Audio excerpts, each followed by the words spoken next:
So this is one of the main ones we're going to be discussing. This is July of 1995, and the big headliner here is exclusive George Lucas interview. This is one of the most interesting aspects from this interview. I'm a hoe for that stuff. So the special editions of the prequels, would you watch them? Of course I would. Yeah.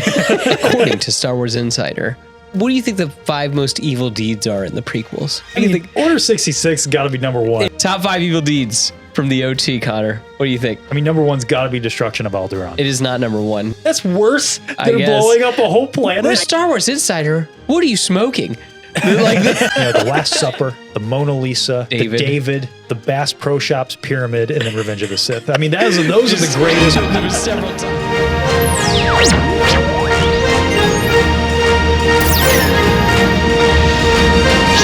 Welcome back to another episode of Beyond the Dune Sea, a show all about that galaxy far, far away and beyond.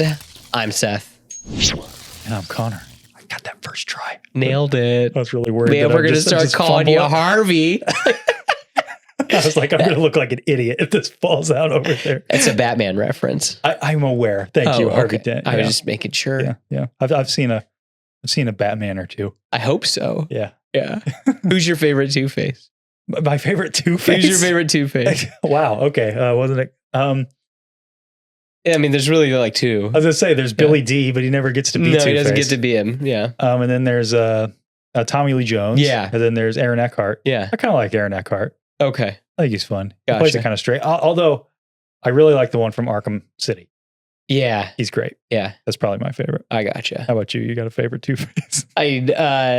Well, animated series is awesome, which Arkham Knight's kind of a like, or Arkham City is kind of like a version of him. Yeah.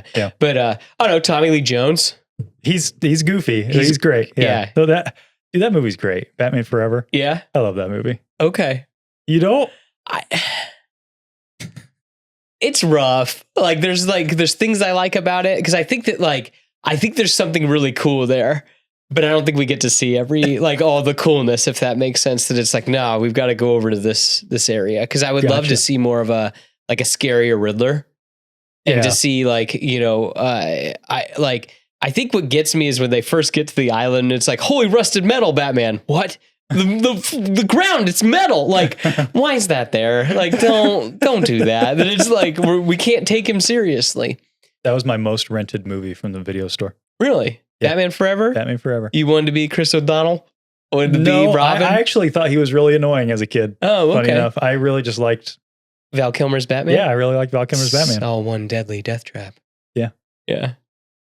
This really got off the rails. Okay. Yeah. Really emphasizing the beyond here. Yes, exactly. This coin, the reason I flipped it is because we just went to ICCC. It's been a couple weeks since we've actually sat in these chairs. But Will of the Force gave me these really awesome coins, and we have some new additions to the set. If you guys can't tell, we spruced some things up a little bit. It does. And all the additions are due to the massive generosity of our friends. Yes. That they hooked us up. So pretty cool. Just to point out a few of them, because we got to. Mm-hmm. Grayson, Mortis FM with that awesome limited edition Bad Batch print from Star Wars Celebration. I love that. That thing is so cool. Yeah. And then behind me is actually the faux hammer back here was a gift from my friend Hunter when I got back. Yeah, and glamdering. He said he doesn't have anywhere to put it. So it's going to be on the set until he has somewhere to put it. So there you go. That was just his humble way of saying like, we can use it. Yeah, we can use it, which is very nice. Because he knows that's my favorite Lord of the Rings sword. And then, of course, behind me, you can see this battle pack, which this video is not out yet. So you'll just have to take me on my word that this is a cool addition to the set. You'll see that in a video coming up soon.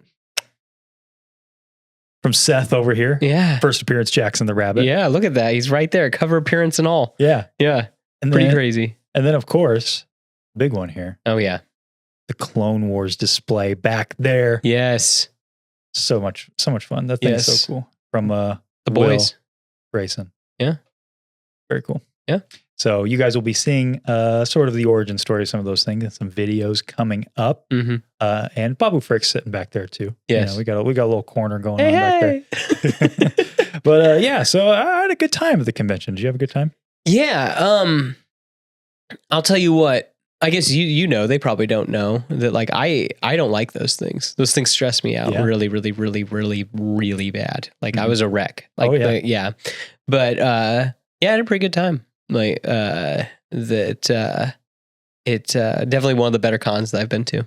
Yeah, it was a lot of fun. So if you haven't seen that video from last week, we got to team up with the boys, the Tales from the Archives crew, minus Cole. Hopefully we get to get him on one of those sometime. Maybe next year. Yes. So we missed you, Cole. But the rest of the boys, we got to do a live and in-person show, kind of all talking about ICCC. And even while editing it, I'm like, man, this was not all the stories. This is crazy, like how much we got to actually do. Yeah. So going to be a lot more ICCC videos coming out. I'm actually, there's some cool stuff that we're working on with that. We got some interviews. And I say interviews, they're more like just conversations. Sit down and talks. Yeah. And those were really fun. I really enjoyed that. So I hope that comes across to the audience as well. I'm working on the gift video. Yeah. So it's been a journey. Yeah. We might actually turn into 2 videos. So we'll see. Which we can tell that it's a $20 challenge video we did with us, Grayson, and Will and Tony. Tony, Star Wars Sith 66, Will the Force, Mortis FM, just make sure I get their handles out there. Yes. Go support them. We did all $20 and we all drew one of our names out of a hat, and then you had to go buy them something and get the best deal for it. It's a little friendly competition, but really just in 30 minutes. Yeah, in 30 minutes. Get back. Yeah. So that was a lot of fun, a lot of hijinks. So be looking forward to that. Yep.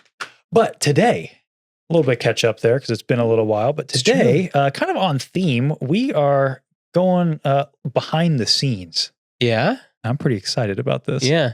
This all kind of spawned because of the end of last week's video. Yes. So you guys might have seen at the end, we handed out some Star Wars Insider magazines. So the story behind that is I was at just a local flea market, as I tend to do, and just perusing, and I just saw all of these Star Wars Insider magazines for dirt cheap. I'm talking like pennies on the dollar. And I bought a couple and went home, and I was just flipping through. I'm like, these are really fun. These are like they're just a time capsule. You know, like they just, the ads in them, they bring you right back to whatever era, because this magazine's been going on for over 30 years. Yeah. I was like, I'm going to go back and there's a bunch more. I'm just going to buy the rest of them. Yeah. And I ended up not buying all of them, but I did buy it because there were probably 50, 60 of them. And I did buy most of them and just kind of, I had a blast. I spent way too long just flipping through them and stuff. And so we thought about sort of peppering these throughout our shows because there's interviews in here. There's little behind the scenes nuggets that I've never seen or heard of. Weird peeks behind the curtain that I feel like that we would just never get anymore. Yeah. Nothing. Just like that. Candid stuff. Like a little one from last week that was or 2 weeks ago. My goodness, time has been flying from ICCC. When we were all looking through them, we noticed that Tim Rose's wedding, he plays Admiral Akbar. There was like a whole page about his wedding because he had stormtroopers and Darth Vader there. And that was very timely because we had spoken to Tim Rose earlier that day and his wife was there with him. And she was hilarious, by the way, just a really fun back and forth between the two. She was just giving him a hard time for stuff. And so that was just like, whoa, wow, we just talked to these people and here we're seeing their wedding in this magazine. They're getting married. And so we actually went back and showed them that the next day. And Grayson, his wife, Tim Rose's wife, asked Grayson, like, can you email me that? I'd just love to have that. And so he did, and they responded to him and had a nice message. It's awesome. So just crazy, like just crazy little interactions. But that's the kind of thing, you see in these magazines. And I think what is cool, like I said, Time Capsule is the best way to describe it because it's not just interviews. Like you get interviews today, right? And they're really interesting. But where else can you get just the wedding from, Admiral Akbar, just getting to know the people behind the looking at the merch too. It's just like, dude, they don't make it like this anymore. And then like looking at the ads and stuff like that, it's just like, this is weird. Like things just don't look like this anymore. It's really cool. So yeah, a little nostalgia in a nice way. Some nice member berries, if you will. Yeah. So this is the sort of one of the main ones we're going to be discussing. This is issue 26. This came out in July of 1995. And the big headliner here, as you might see, is the man himself. The maker. Exclusive George Lucas interview. Mm-hmm. And 1995 was before the prequels, just before special editions. Yes. And so that's a lot about what they talked about in here. And I thought it was really, really cool. Stuff that, again, I'd never heard about before, or you hear stories that maybe have been repeated a lot, but in different contexts, which I also think is interesting. So we're going to be getting to the George Lucas interview here in a bit, but some other things. In fact, the first thing, which is here on the headline as well, it says prequel update with Rick McCallum, who's one of the producers. He's that guy that was before the special edition VHSs that's always like talking. Yeah. Yeah. That he's, talking about different decisions they made and why they did it and everything. Just look at this. Like, this is one of the ads. It's like a full page ad here. Jawa Trader. Look at that. That's just so much fun. Yeah. Prequel update with Rick McCallum here. And this interview is by Dan Madsen. And just reading just right away from the first one, and then we can kind of launch off on our discussion. Rick, what is the current status of the Star Wars prequels? From Rick, George is still meeting with our artists once a week to discuss new ideas. We're expecting our production designer, Gavin Paquette, to start soon. Gavin is an extraordinarily talented designer. Early in his career, he worked as a draftsman on Return of the Jedi. More recently, he was production designer on Kafka and the art director on Empire of the Sun and Dangerous Liaisons. For the past 3 years, he worked with us on Young Indiana Jones Chronicles, and Radioland Murders. Gavin will initially work on some preliminary ideas for a couple of months, and then he'll take a break until we're ready to go to pre-production. It's really weird to think about timeline wise. Yeah. Like to think about that. It's like, all right, what did Lucasfilm go straight into almost? Like we get done with, like in your head as a kid, you think like, oh, well, they just weren't doing anything. No, they were making the Indiana Jones TV show. That's what they were like really working on. Yeah. And it's like, I've never watched that. Have you? I've seen clips, but I've never watched whole, like I've seen that Harrison Ford clip. Yeah, but I've never, I've heard it's charming. I've never really seen the entire series. Yeah. One day. Yeah. That's something that actually George talks about in his interview, is talking about timeline. There's a reason why things took the amount of time that it did. He was waiting for certain things to happen. Yeah. And that's really interesting. And I think it's just fun to think about a time before the prequels, because the prequels were, I think, what started the Star Wars insanity. You know what I mean? Like when things got like truly bananas with Star Wars. Because with the original trilogy, like there was just the original trilogy, and every book, comic, it was pretty much just tangentially related, or like there was a through line, like Heir to the Empire. That was 1991, and that was a direct sequel to Return of the Jedi, and you have allusions to things that maybe happened in the prequels. And it's funny, we spoke to Timothy Zahn about this at ICCC, and they were given certain directives about what they could touch and what they couldn't touch, because it was well known that George would be doing these stories at this time. Like Zahn told us that he had theories about the Clone Wars, but they really weren't allowed to do much with it. He always assumed the clones were the bad guys, and as did most authors at that time. Oh yeah. That I remember growing up thinking that the Clone Wars were like, they were Mandalorians that fought Jedi. Oh, okay. Well, you were pretty close. They kind of were. Yeah. That I don't even know where I got that, but I thought that that's what like I thought that's originally what they kind of alluded to, that like Boba Fett might be a descendant or like a remnant of that. Okay. Yeah. That like, I think that's where I somehow got that. Yeah. That's interesting. Mm-hmm. When we get the prequels, at least in my opinion, that's when you start getting like, well, that's when like, I feel like the world really opens up. And I think too, that like, that's when, the merchandising just went crazy with I mean, Taco Bell and like, just, that just all of it. I mean, don't get me wrong. There was still merchandising out the wazoo before that. Definitely. Like Power of the Force was going on. Mm-hmm. I mean, just looking through this one, I mean, there's most of this issue is a catalog. Yeah. And it's like, there's comics and like, just flipping to a random page. There's cardboard cutouts right here and helmets and a little Yoda mask. And there's those, costumes. Those old school lightsabers. You remember those? Like those original telescopics? Mm-hmm. Costumes, all this stuff. There's a giant statue on the back of that. Walkie-talkies. Yeah. Yeah, like giant Darth Vader statue, so like merchandising, I mean, that's part of the reason Star Wars succeeded. Yes, exactly. You can slap it on a lunchbox. It'll sell. But I guess after speaking with Zahn, I wonder if the reason why Star Wars really opened up after the prequels is because there wasn't really a hard line anymore. Mm-hmm. Anything's game. Yeah, like Zahn also told us that they weren't allowed to use the word Sith. They were aware of it because it was in one of the earlier drafts of A New Hope, and it's in a deleted scene from A New Hope. I don't know if that was available at the time when he was writing the trilogy, but he could not, he couldn't use the word Sith, nor could any other author. Just Dark Jedi. So I wonder if after the prequels, authors could kind of go crazy and they could do what they wanted. They could speculate about what they wanted. Because that's, I mean, at the time, that's when you have Old Republic, Knights of the Old Republic. That's when you have like the Darth Bane stuff coming out. Mm-hmm. I mean, it's buried back there. You can't really see it behind the Thrawn books, but my original visual dictionary, like Naga Sato. Yeah, Naga Sato. Freda Nan. Darth Nihilus, all these characters. And I mean, that was like 2005, 2006, you know what I mean? So before that, I feel like every book that came out, or most of them, was kind of related to the trio. Yeah. Or related to Darth Vader or something like that. So I think it's kind of interesting.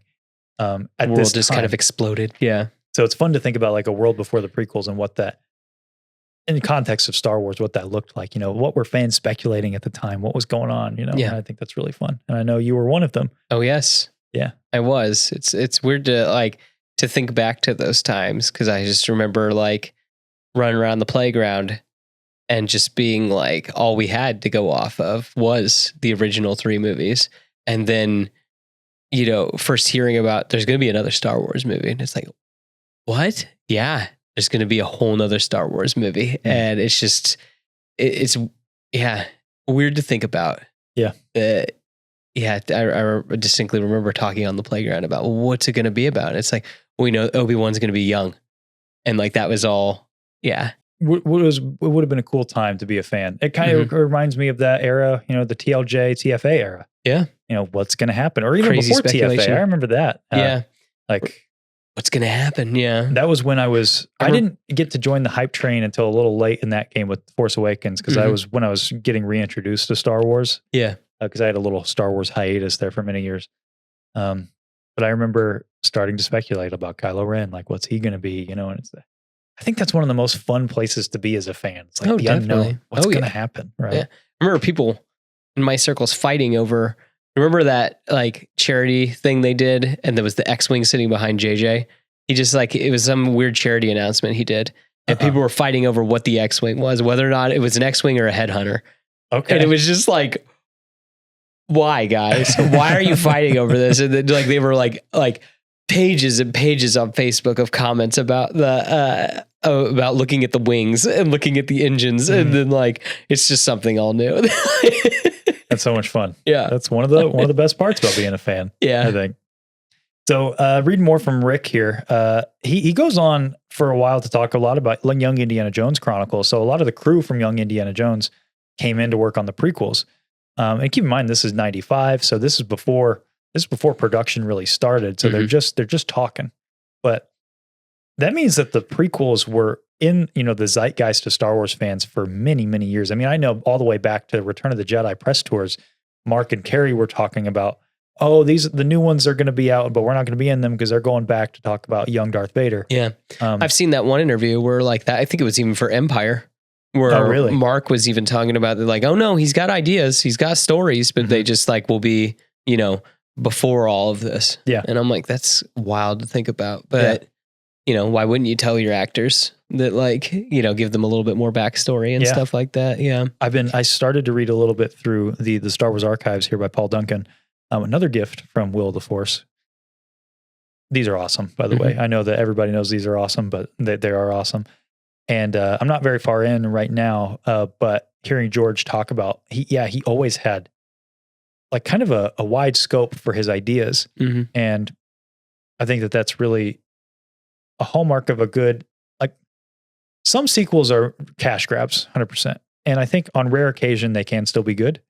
But when your story is planned like that, at least a rough idea of your plan. Yeah. I mean, you don't have to have all of your final drafts done, but you have an outline and you're like, okay, this does well. I hope this does well so I can make part 2 because I want to continue making my story. Yeah. And I think that is part of the reason it makes George such a great storyteller is he had that stuff planned. Yeah. I know, for the people who don't like the prequels, they didn't like the direction he took it. But I think the one thing we all can agree on is that they are all his vision for sure. And they all do have a concise vision. And one thing I love about it, even now with hindsight about the prequel trilogy, is that they are not redos of the original trilogy at all. There's a little bit of poetry, but yes. Yeah, a little bit. Yeah. There are moments, right? Like where Anakin goes to the Trade Federation ship at the very end of Phantom Menace, of course. Mm-hmm. There are beats because it's like poetry, but the broad scope of the movies, like the broad plot points, are very different. Oh yeah. The structure is very different in each of them. And I think George should be commended more for that. A lot of people like to throw shade at The Force Awakens for just being A New Hope reskinned, but wasn't a problem with the prequels. I think different set of issues. It's sort of a uniquely modern problem because today, whenever we get new sequels or remakes, they are just retreads. Yeah. Almost always. So it's retroactively sort of refreshing that the prequels were so different. Kind of their own thing. Yeah. Yeah. So we'll finish up here with the prequel update from Rick McCallum. But this I thought was really interesting. The interviewer asks, have you started scouting for locations yet? Not yet. Can't really do location scouting until we have a script, which I thought was, I can almost read his tone there. Yeah. You know? But we filmed Young Indy in 23 different countries, so we know the realms of the places we might want to explore for Star Wars. I can, however, tell you that the locations we're looking at are all strange and wonderful. They're all places that are just around our back corner, but people have not seen them in the way that we will present them. They're otherworldly, yet they are with us every day. And then follow-up question, are there any plans to shoot these films in the United States? No, they'll be shot entirely overseas. I wonder, I don't know the backstory for that. They were very adamant not to shoot in the States because I know they didn't shoot much of the OT in the States, but they did shoot, indoor in California. Yeah. So I found that curious, why they were so adamant about not shooting in the US. I wonder if it had to do with guilds.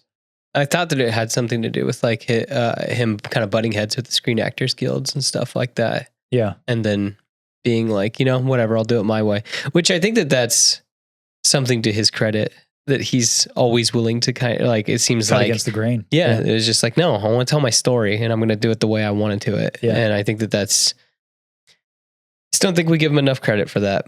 Yeah. I think too often it's easy to do, like just to, be part of the corporate machine or whatever. I mean, when was I'm trying to even think of a modern day storyteller, maybe Nolan.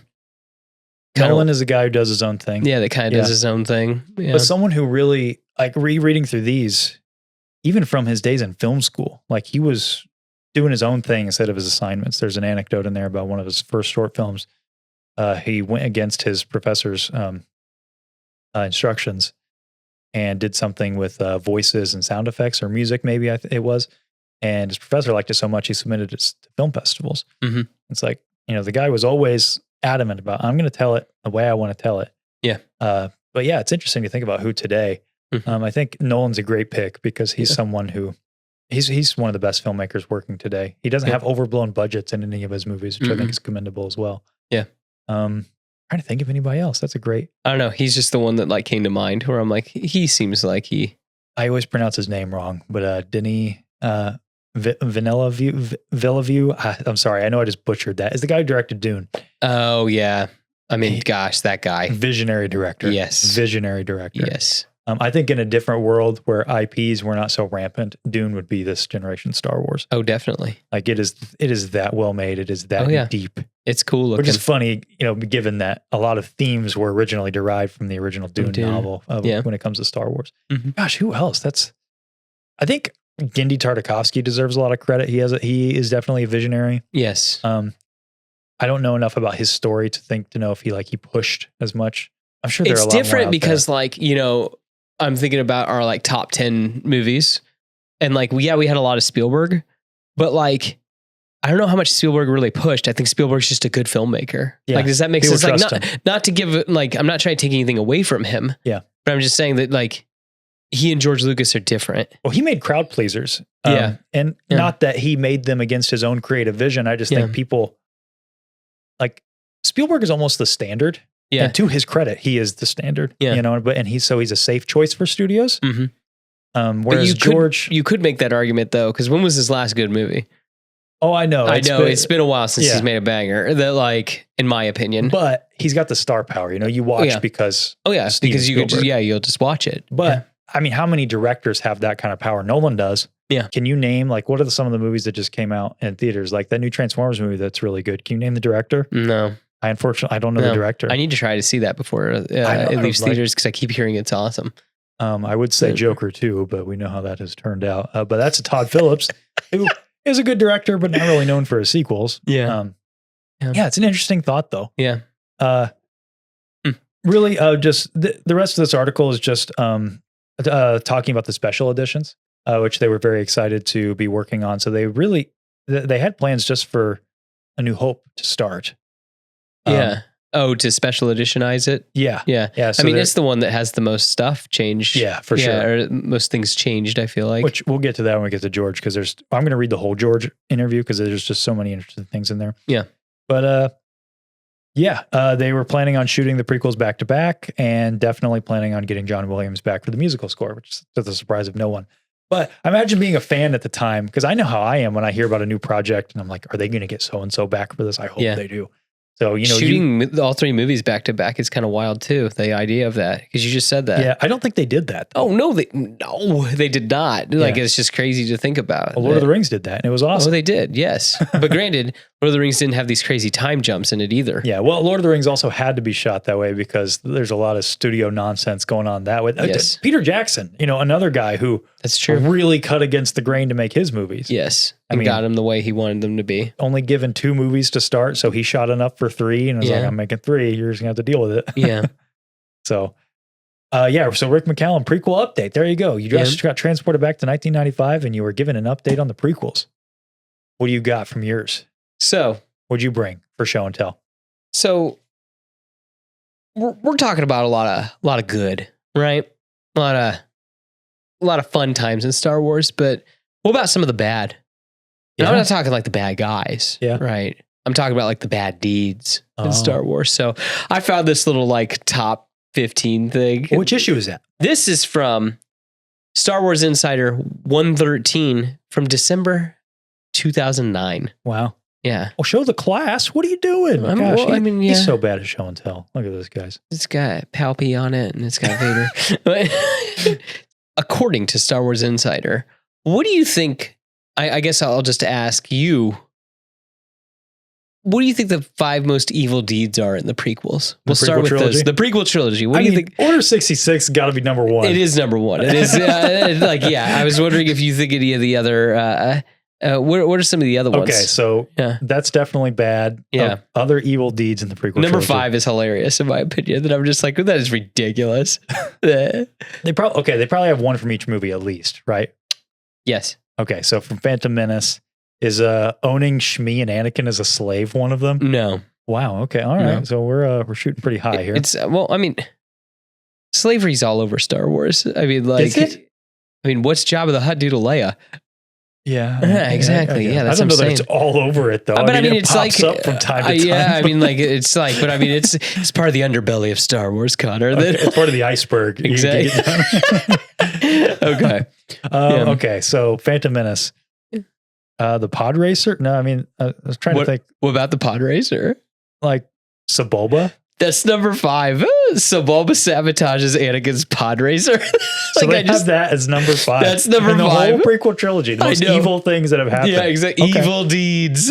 This is 2009, so this is before Clone Wars 2. This is just the prequel movies, not prequel era. Okay. Yep.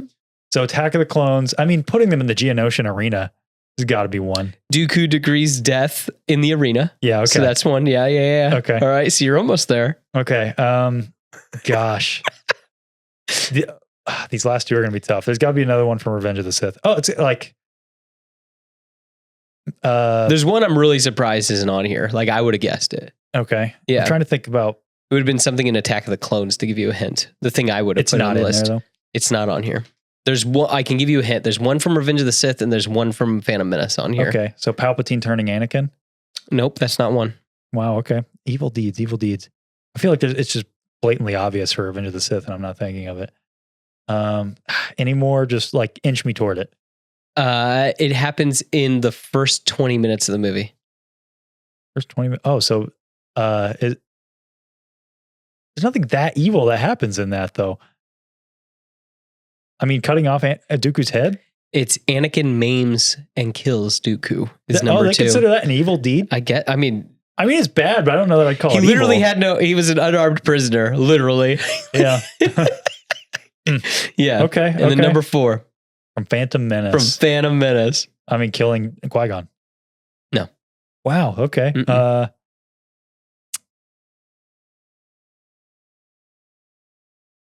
Inch me towards that one. End of the movie. So what's also happening? Why is Darth Maul on the planet? Because what's happening? The war on Naboo. So the Trade Federation blockade. It's just the Trade Federation invasion blockade. of Naboo. Just the invasion. Yeah. Okay. Yeah. So there you go. I didn't know how specific they were going to get, or if there was going to be more broad topics. I can't believe that Anakin killing the Tusken Raiders isn't on this list. Oh yeah. Because I was like, I feel like that's the Anakin killing Dooku on a grand scale. Man, the invasion of Naboo, like that is number 4. That doesn't seem that evil to me. Well, what about Sebulba breaking Anakin's pod? That was just mean. I don't want to call it evil. I know, that was why I was like, man, we got to do this. This is hilarious. But anyway, go to the OT. You want to go there? This is too fun. Or do you want to? Well, I mean, we'll get to the Lucas interview in a minute. This is too fun. Okay. If you're having fun, give me a second. It might take me a minute to. I don't know where they're at exactly. Hopefully the homies at home are having fun with these. I hope so too. Play along in the live chat and in the comments. Please let us know your opinions on. I feel like the OT is going to be easy because I know one that's got to be number 1. Okay, top 5 evil deeds from the OT, Connor. What do you think? Number 1's got to be destruction of Alderaan. It is not number 1. That is actually number 2. Okay. Yeah. It's number 2. Wow. Yeah. Cutting off Luke's hand. That's number 1. That's worse than blowing up a whole planet. I guess. I think it's silly. Yeah. Okay. So something from Jedi, the killing the Ewoks. No. And then the Battle of Endor. No. Okay. I'm trying to think more broad then. Slave Leia. Nope. Okay. No. Throwing what's her name? The dancer. Ula. It's throwing her down into the Rancor pit. No. Killing the Rancor. No. There's got to be one from Jedi, right? Into the movie. Yeah. Think towards the end. Just the Death Star blowing up ships? No. I feel like I'm missing something obvious here then. Entire legion of my best troops. Oh, just taking them captive? No, it's the Emperor tricks the rebels that he knew that they were coming. Oh, okay. Well, I guess that's super that's broad. Number 4. Okay. Okay. So how many did I just get? You've gotten 3 of the 5. Okay. So there's probably another one from Hoth. No. The invasion of Hoth? There is one from Empire and there's one from A New Hope. Hey, it's not the invasion of Hoth. No. Okay. And then from Empire. Cloud City. What happens at Cloud City? Imprisoning them, torturing Han. There you go. There's your number 3. That's intense. That's a good one to put on there. Yeah, that's intense, man. It is. Yeah. That's Luke feels that from across the galaxy. Oh, I was going to say, that's just a crazy cutaway, too. Yeah. Just cuts to Lando and Boba Fett looking at each other. Intense. The number 5. Number 5 from A New Hope. Yeah. We already got blowing up Alderaan. Imprisoning Princess Leia? No. Torturing Princess Leia? No. So, torture Han, but not Leia. That's not on here. No. You don't even see Leia get tortured. Okay. Hint. There's nothing left for me. Here. Oh, killing Owen and Beru. Killing the death of Owen and Beru Lars. That should have been obvious. That is pretty evil. Yeah. Yes, it is. That's pretty They're evil. all burned up. Yeah. Yeah. What about the sequels? We're 2009, baby. But I do have Expanded Universe. Okay, I'm not going to get these. I know. I don't know if I could do these. So, but I figured for the. Have you read them? I said I'll read them to you. For the homies at home. Here, give it to me. I don't know any. Oh my god. Read these? No, you could read them. But you didn't cheat and already look at them? Heck no. I know one of them. Okay, but it would have been one I would have guessed. Oh man. Well, wow. Big friggin' spoiler for a book I've not read yet. It's not that book. Huh? It's not that book. So you did look at it? I told you there was one that I guessed that I knew that would be right. Which one? Oh, I knew that it's how Mara Jade gets killed. Yeah, that's on here. Because it's so you want to kill Jason Solo because of the way he did it. Dude, you're never going to get. Oh, I know. And that's the whole thing. You can just read them. Okay. Yeah. Number 1 is wild. Okay. I don't know if these are ranked specifically. Okay, so according to Star Wars Insider, the top 5 most evil deeds of the expanded universe from 2009. Here we go. Number 5 is Mara Jade murdered. Spoilers for Legacy of the Force. So Mara Jade's death at the hands of her own nephew, Jason. Still think that there's a story there we could put in canon. I think we probably could. Number 4. Do you know how he does it? You showed me. It's in a. You showed me the comic version, rather. It's not a comic. I've seen a comic, or maybe it was a drawing that you showed me. Maybe it was a drawing. I don't know. He uses a dart. Yeah. Evolution dart. Yeah. I think that's what it's called. Maybe there's fan art. I could have swore it was a comic. Is that a comic? It must have been a piece of fan art you showed me. Number 4. Hosk Trellis is killed by the Sith. Star Wars Legacy. The Bothans have a rough time in Star Wars saga, but Jedi Hosk Trellis' death at the hands of Darth Krayt ranks as one of the most disturbing moments in the entire saga. I do love Darth Krayt, but I don't remember him killing. He killed a lot of people. Yeah. So yeah, it's probably actually, I think, in the first issue. Now that I'm sitting and thinking, he murders a bunch of people when he first shows up. I couldn't say. Yeah. Number 3, Evil Jedi, Star Wars Knights of the Old Republic, comic book, commencement part 1. This is very broad. The Padawan massacre of Terrace was carried out by 5 members of the Jedi Covenant: Felon, Quinilia, Ronate, Kamar, and Lucen Dre, in an attempt to halt the return of the Sith by framing Shad Jelaven, who they sensed was moving toward the dark side of the Force. That's pretty evil. Yeah. What are you willing to do to make sure the Sith don't return? Yeah. Do they in turn become the Sith? With that context, number 1 is absolutely wild. Okay. But number 2, Bombardment of Terrace, Knights of the Old Republic video game. Darth Malak's all-out assault on the tiny planet killed countless civilians and left the surface in ruins. So, out of those 4, we've got beloved character murdered.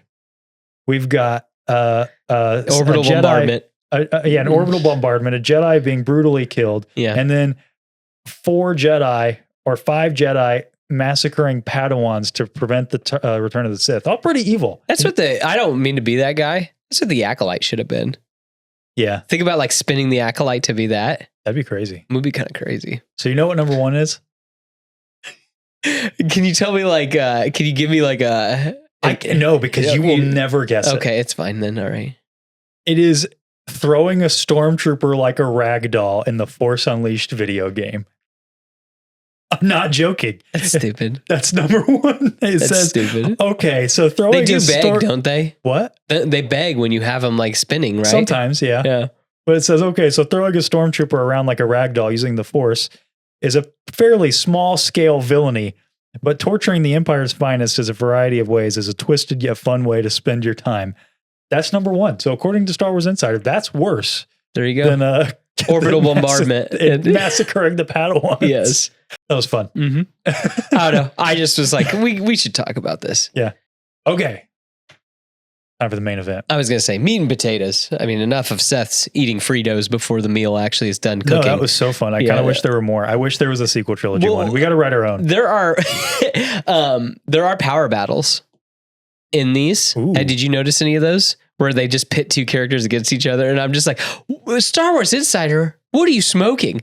Like there was several times I was just staring, going like, "Oh, come on, guys! Oh, come on!" And then, that's great. Okay, so a Star Wars Insider exclusive transcript of the George Lucas question and answer session from the second Star Wars Summit held April 20th, 1995. It opens with applause. So at home, this is not me. This is an applause line right there. It's what the magazine tells you to do. What's it like writing the new trilogy right now? Well, I'm having a good time. It's slow work, but all writing is that way, I guess. It's fun to actually be able to get back into this universe. And especially now that we have all this new technology, I can create the world more the way I envisioned it in the beginning, with more characters moving around and more kinds of things. In the last films, I was always struggling with certain characters who have a mind of their own. Next to the podium, R2-D2 rolls back and forth, accompanied by laughter. That's a fun detail. And having certain characters like Yoda that couldn't walk more than 3 or 4 feet. Now I can have characters who can do all kinds of things that were impossible before, so it's fun. And right away, that's a neat detail. It's like he was waiting for technology to catch up to be able to tell some of these things. Because let's be honest, like Yoda was a puppet. Literally, he couldn't be anything else. And so like you had to build sets to make Yoda work. Exactly. or he had to be, laying down in a bed and then disappear. Yeah. Like it's wild to think about the limitations, the things they were. But I think that limitation, I say it all the time, limitation breeds creativity. I think it really did in the OT. Oh yeah. I think there's an argument to be made that George almost had too much power at his disposal with the prequels. And so he didn't have to problem solve as much. No. And the problem solving left to some of the coolest stuff that we got in the OT. It's true. And I was going to say, we'll put him in a hover chair. Yeah. Yeah. Exactly. Yeah. Yeah. What inspired you to go back and work on A New Hope? Well, when I did the first film, there were a couple of scenes and a couple of sequences that didn't turn out as well as I hoped. One involved Han Solo and Jabba the Hutt, which in the rush to get the film finished didn't really seem to be necessary because it involved characters and incidents that didn't appear until later episodes. At that point, I didn't know whether the film was going to be successful enough for a sequel, so I said, well, let's just cut this out and not worry about it because it'd be too much work and too much time to get it accomplished. But I've always wanted that scene to be back in the film, and when I finished the other two films, it became even more interesting to me to try and put those scenes back in because they do relate to those later episodes. We've gotten to a point now with the technology that I can put those scenes back into the movie and make it more like I intended to be in the beginning. This is one of the most interesting aspects from this interview, I think. Like, I personally don't love a lot of the changes made in the A New Hope special edition. I think that the ones in Jedi and Empire are mostly fine. Yeah. One of them that I really don't like is this scene. It's probably the thing I like the least about the changes is including this Jabba the Hutt scene because it kind of ruins the reveal of the Falcon. Yeah. What a piece of junk. Yeah. Yeah. And getting to see that for the first time in the scene later. Mm-hmm. But to hear his explanation, I think is really fascinating. Like he didn't know there'd be sequels, so he wants to cut out the fluff out of the first one. Yeah. And he did, he had a limited budget, of course, in that in the first one. And also from that original filming, he was just a guy. Jabba the Hutt was just a guy. He had more arms. Did you know that? Oh, did he? Yeah, he has extra arms. Oh, I guess I've never picked up on that. So, obviously he was changing a lot of that stuff too, like creature designs and whatnot. And then, yeah, as a creative person myself, I could definitely imagine, like there are projects I always want to go back and change. Yeah. Well, especially since that like one of the Han's first lines, I gotta get that money back to Jabba the Hutt. Yeah. Living with a death mark's not an easy thing, Solo. Then that is like super important to Han's arc for Empire Strikes Back. So yeah.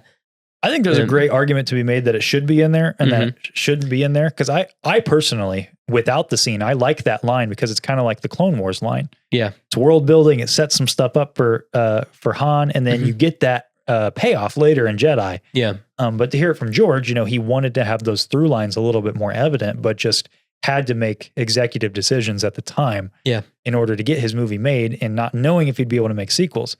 I think that's very wise decision making. But then you're left with sort of an interesting artistic question after, which is like, well, do you change it? So it's one of the age old questions when it comes to Star Wars. It's like, this was your movie. This is what became successful. This is what created this worldwide phenomenon. Yeah. But at the same time, this is your art. So it's your choice to change it. It's true. You know what I mean? Let's be honest. Star Wars has kind of always been ever changing. Yeah. Yeah.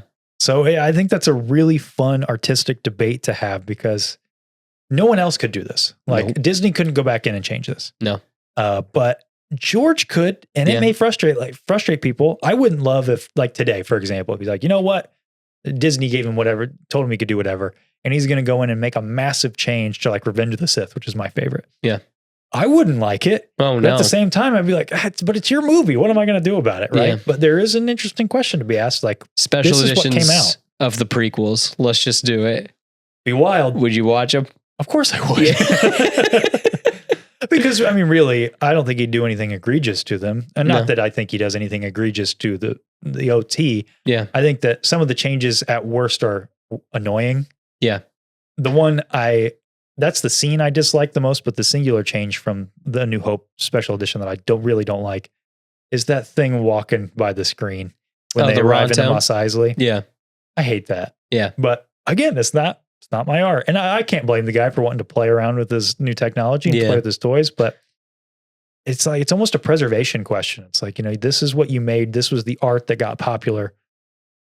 do you change it, or do you have sort of an artistic obligation to leave it as it is? Again, it is interesting because it means a lot to a lot of people. Mm-hmm. And then you fear changing, like you altering it, does it no longer mean anything to anybody? Right. Yeah. But I don't think that he changed enough of anything to make it not. Right.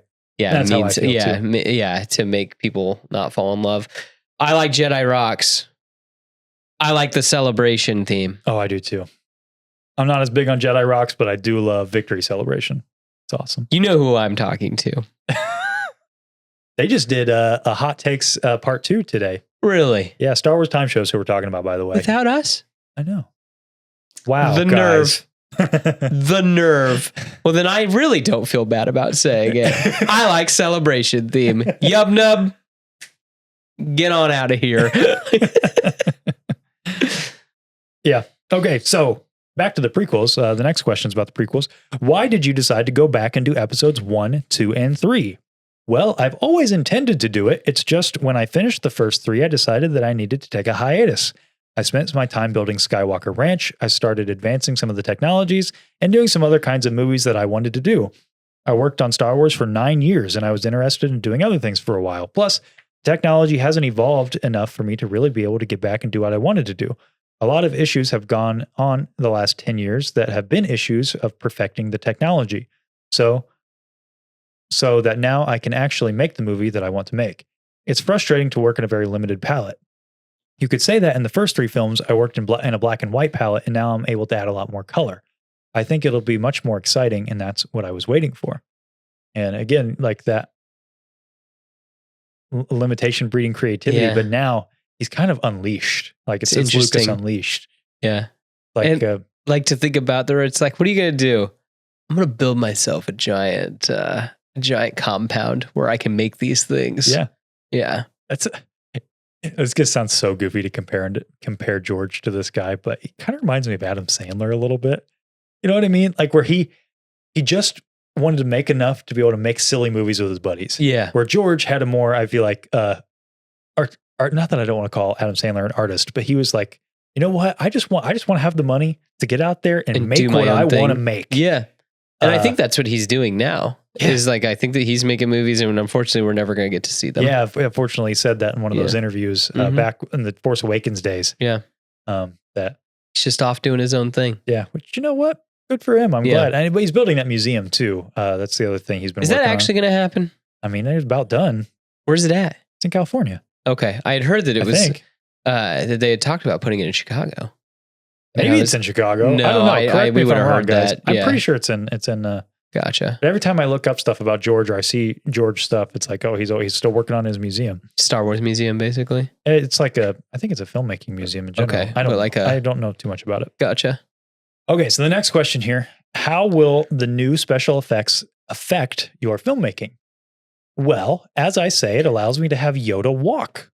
It allows me to have a lot more alien characters, a lot more robots, and a lot more varied vehicles than just spacecraft, and to be much more fluid with them, especially in terms of the direction. I can actually move around in a scene. Because before it wasn't noticeable, but from a director's point of view, it was hard because everybody was cemented in place. It's difficult to direct a scene when your actors can't move around. It's frustrating. And I think much to George's credit here, there's a interview with Frank Oz later in the same issue, where Frank Oz was working on Indian in the Cupboard at the time. Oh.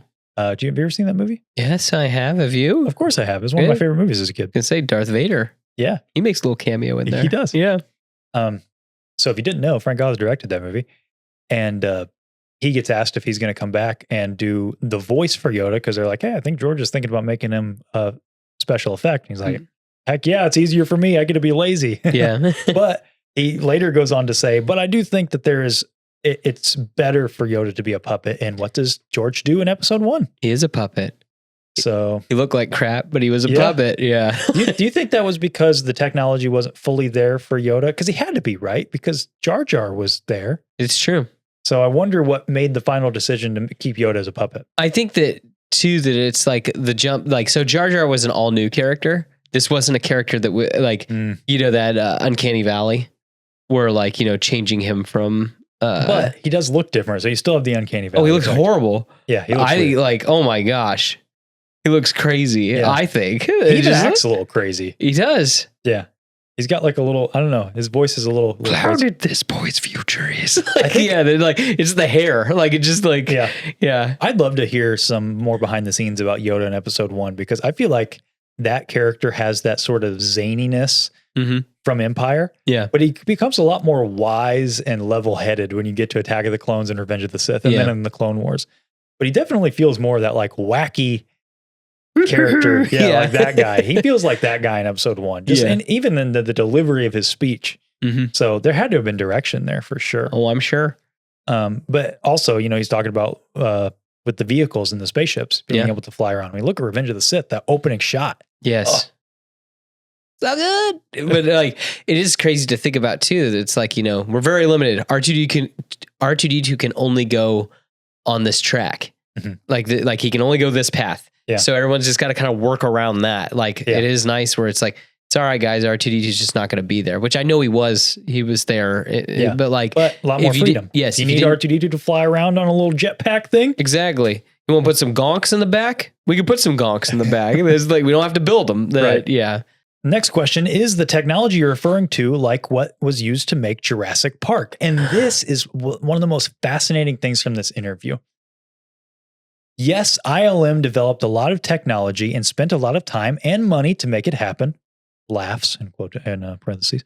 The last 3 or 4 years, starting with Jurassic Park, is when we really broke through and I knew that in the near future, I could do these movies. So Jurassic Park was that final sort of like crossing like over the horizon. We talked about that on our like perfect movies. Like Jurassic Park still holds up for the most part. Oh yeah. Yeah, it it's does. Wild how it holds up still. That's like 93. Yeah. That's insane. It's absolutely insane. So I would think that, you know, him looking at that then, that probably seems like 2007 special effects. You know what I'm talking about? That like 2007 was like the best year of special effects. It was? It's insane. I mean, that's when you get like Davy Jones. Oh. And then that's when like you just have that like, was 2007? Something, it was like right around there. Yeah. That like you're getting, I know. And that's what like Transformers was right around that time too. That like the first movie, the reflections. Man, my back hurts just thinking about this. This is wild. Yeah. But like, it's like thinking about that, like thinking back to that where it's like even like as much to this detriment, Spider-Man 3 looks really solid. Some of those, like the special effects with that. Yeah. Yeah. That like some of that where it's like, okay, that was also 2007. And then Iron Man 1 was 2008. Yeah. Literally around the corner. Yeah. Yeah. You got a point. There was kind of a sweet sauce. It's very similar to that where it's like, this is the stuff. This is what I need for my movies. What's that like perfect marriage of practical and visual effect and practical and CG, right? Yes. It's like blending those together. And I mean, Jurassic Park is a great example of that. You had animatronics, but you also had if you can see the whole T-Rex, it's CGI. If you can see part of it, it's a giant puppet, which is just crazy. Yeah. Going back and forth. I think it's just amazing to think about like that. There was a moment, you know, after Jurassic Park where George looked at that. It's like, I could do Jar Jar Binks now. Yeah.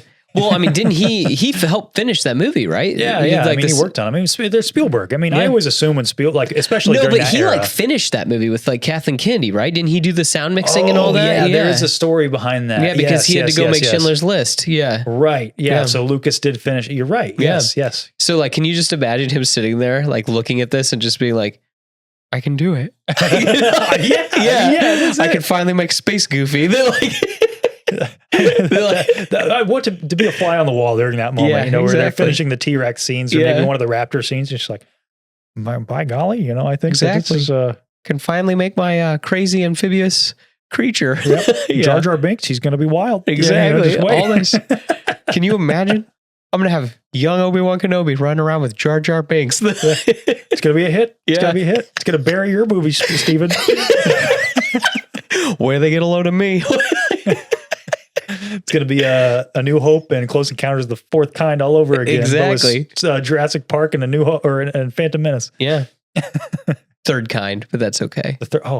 It's okay. I was mixing that up with it's fine. Yeah.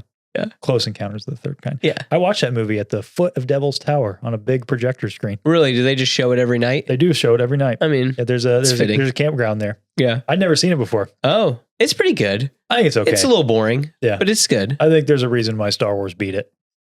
Yeah. It's okay. It's Yeah. not. I think it's unique though, like that they communicate with sound. And Oh, stuff. yeah. But Yeah. It was neat to watch it though, with like that thing looming behind Right there. it. Yeah.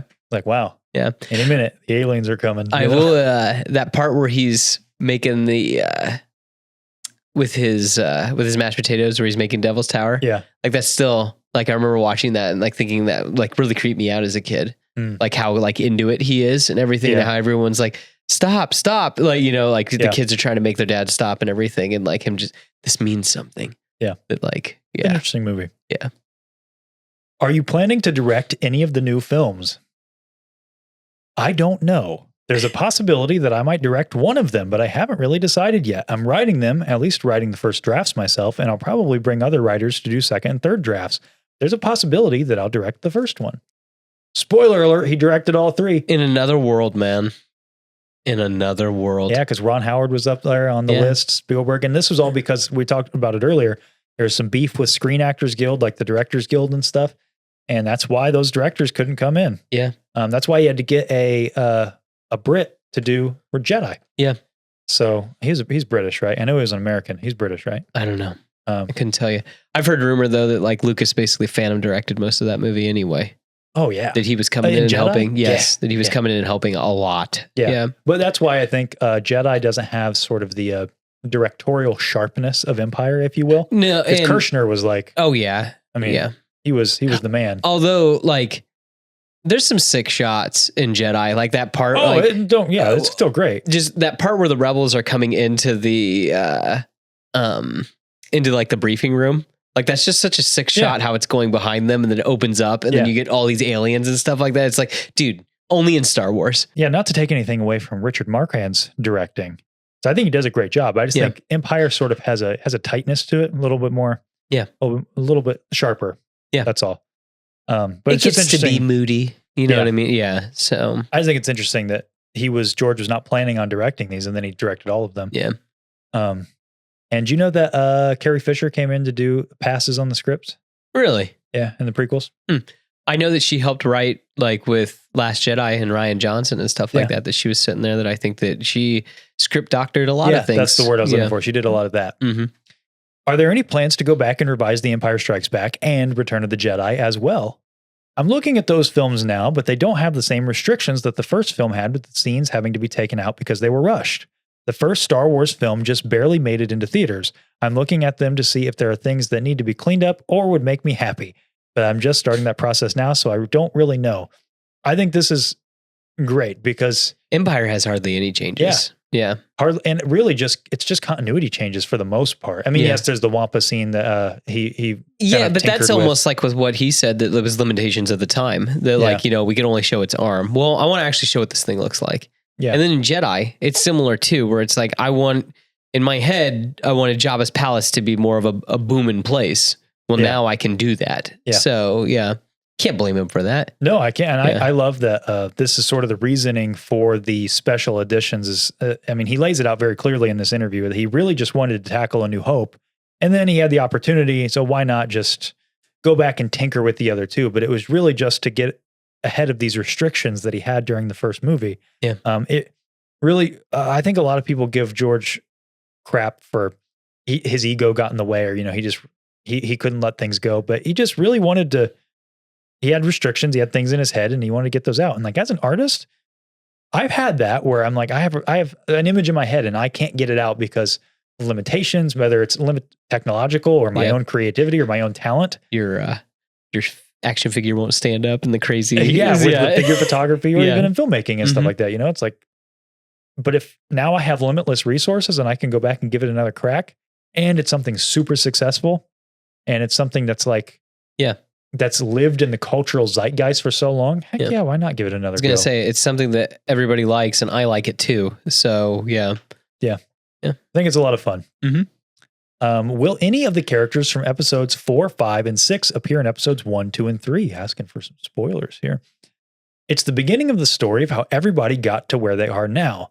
So what you've seen is sort of the last half of the series, and this is the first half. The characters are the same, but the actors are obviously not going to be the same because it takes place when they're very young.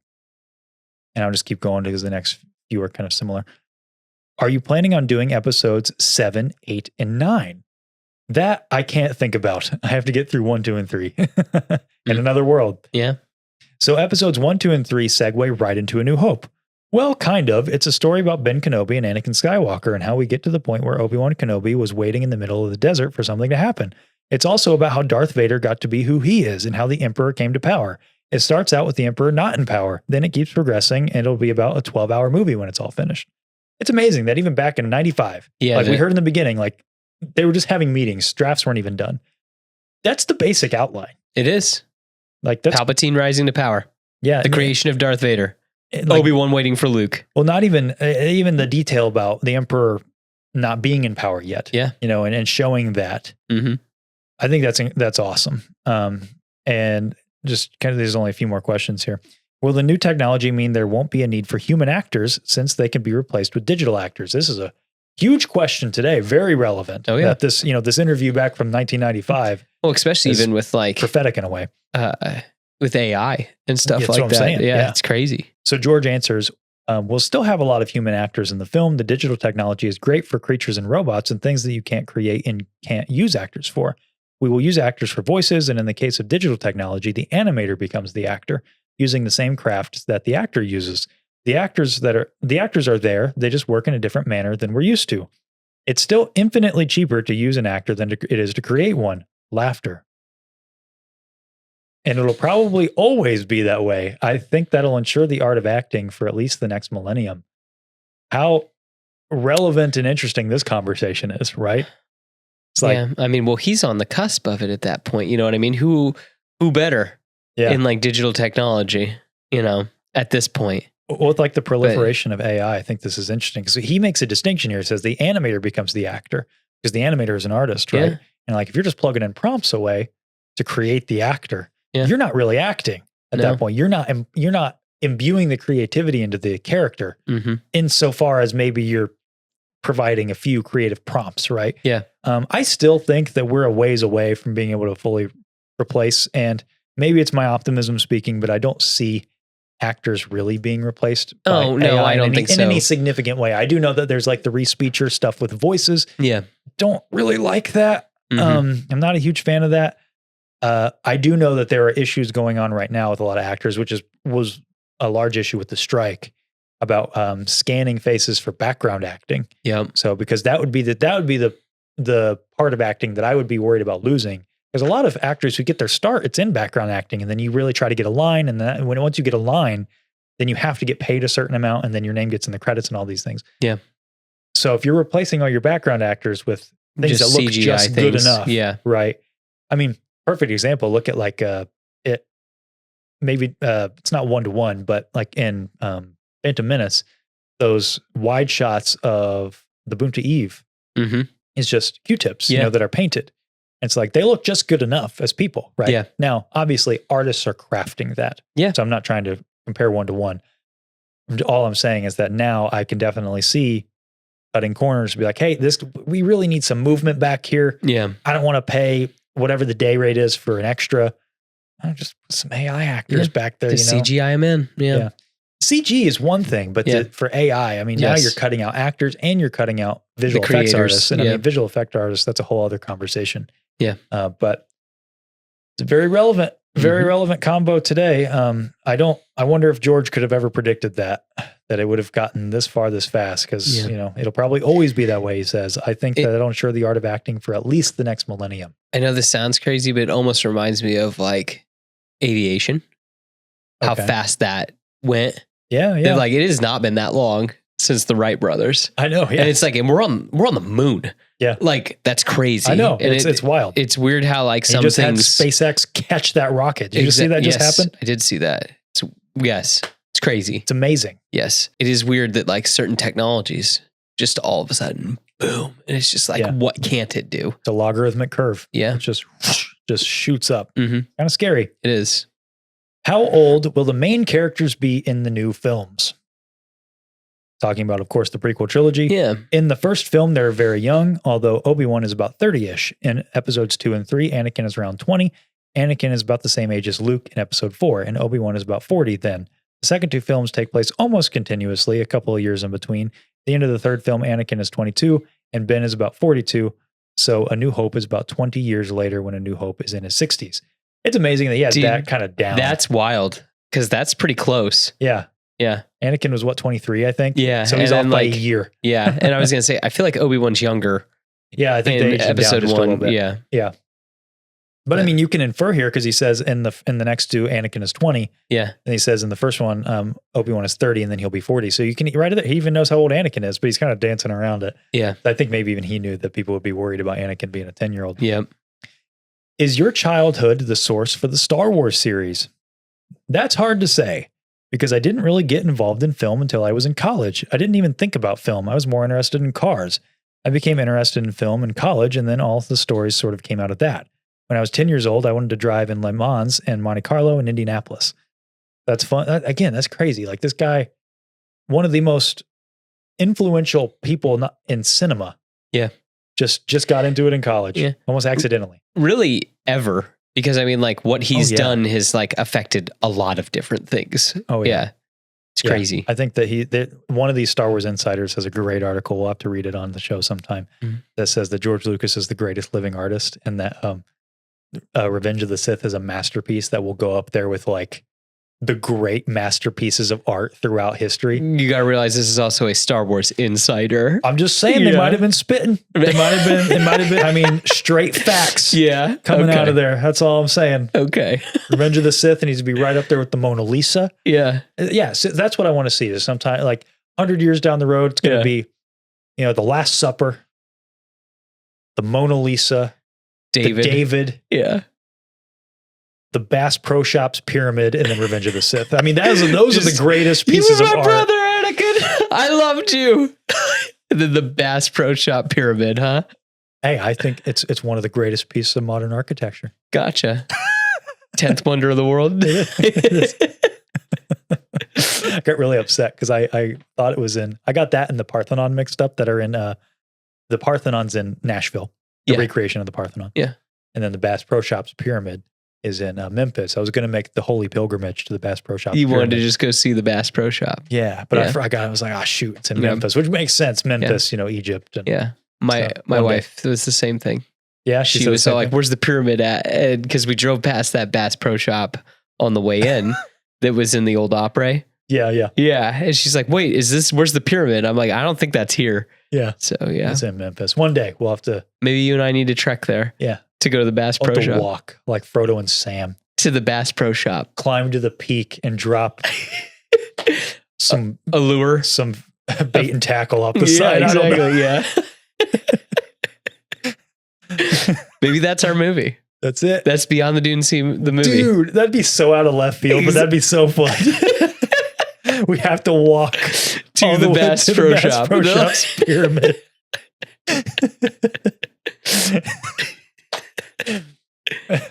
Let us know if you'd watch that movie. I'd watch that movie. That sounds awesome. Even though you're in it, you'd watch it. I mean, I don't need to be in it. I just watch the movie. Oh, I gotcha. Just you with a Babu Frick on your back. Gotcha. And we're just going to the Bass Pro Shop. There it is. Hey. Last question from George Lucas about the Bass Pro Shops pyramid. Funny enough, so it's a great segue. No, I don't think that was around yet. What limitations or restrictions do you have as a filmmaker? Well, I don't know. I don't feel that restricted except for the local zoning ordinances, laughs.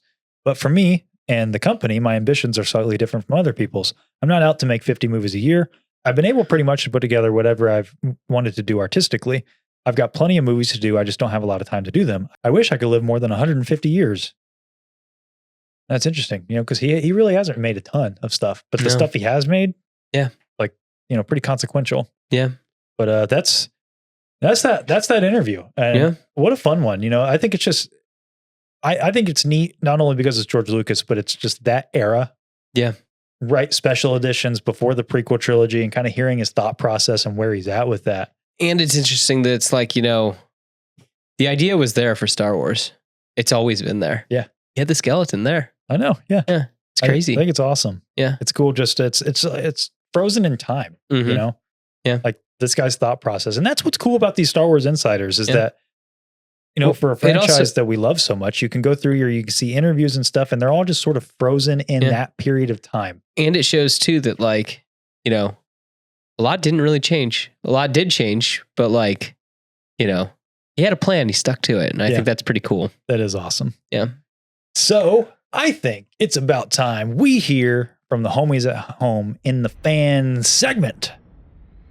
Woo! You must feel the force around you. Okay, fan segment time. And this week we have an artist submission. So just a reminder, every week at the fan segment, not just the fan questions, because we've added here at the top, we want to see what you guys are up to. Yes. So if you're working on something cool, show it off. Yeah. Well, then we could show it off. And that could be anything. You're making your cosplay, art, music. You anything. Just got something fun you want to show off. Yeah. Send it over. Maybe just, maybe you thought of a good joke. Yeah. Yeah. Just another opportunity for us to connect with you guys and to amplify your voices here on the show. So yeah, send something over. You can either send it over on Instagram through DMs or email it to us at beyondtheduneshow@gmail.com. And this week's submission comes from Tyler Grubbs. And he said, this is some Clone Trooper helmets that I finished for Star Wars: The Clone Wars and some from the Bad Batch. Hope you guys love it. I like watching your show every week on Fridays. Keep up the hard work. Peace out. Thank you very much. And he said he just made it in Illustrator for fun because he loves Clone Troopers. And I think these would make some sick stickers. I agree. I think that these could be some really cool enamel pens. That's I was also that like that Wolfpack one in particular. Yeah. I think that one's awesome. Like, it's got cool. So much detail in there. My wife would totally dig these. Yeah. Yeah. I think they're a lot of fun. Yeah. Just love. I like I don't even know all of them. Is that Gree on the? I just think that's just someone from his troop. Yeah. That I was going to say. Then the Star Corp, and then 501st, and the Shock Troopers, and then the 212 and Mace Windu's. Yep. Yeah. And that one kind of looks like Hauser there next to the Wolfpack. Mm-hmm. But very cool. And thank you so much for sharing that with us. Show Tyler some love there in the comments and in the live premiere chat. Thank you, Tyler, so much. They're not expendable. Not to me. Not to me.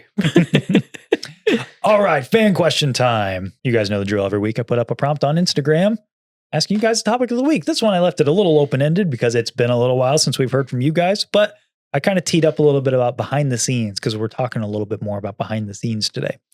Gabby, about books. Do you think if you saw Star Wars for the first time at your current age, you would still be a fan?